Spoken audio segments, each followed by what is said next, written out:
உங்க யூடியூப் சேனலில் இப்படி வருதா? அப்போ இந்த வீடியோவை ஸ்கிப் பண்ணாம பாருங்க.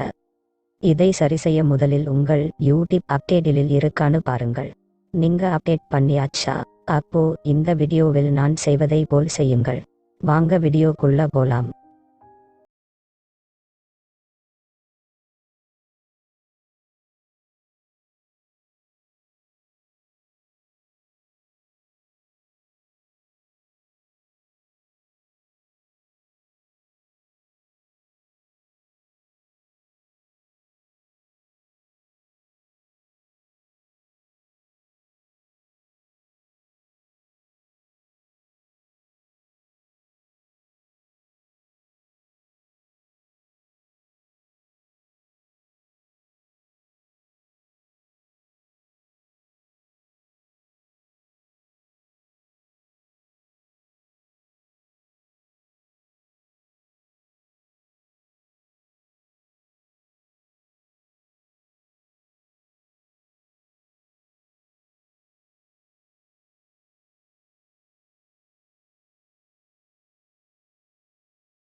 இதை தான் நான் செய்தேன். எனக்கு இந்த ப்ராப்ளம் சால்வ் ஆயிட்டு.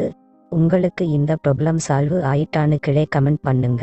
இந்த வீடியோ பிடித்திருந்தால் ஒரு லைக் மட்டும் போடுங்க. நன்றி. அடுத்த வீடியோவில் சந்திப்போம்.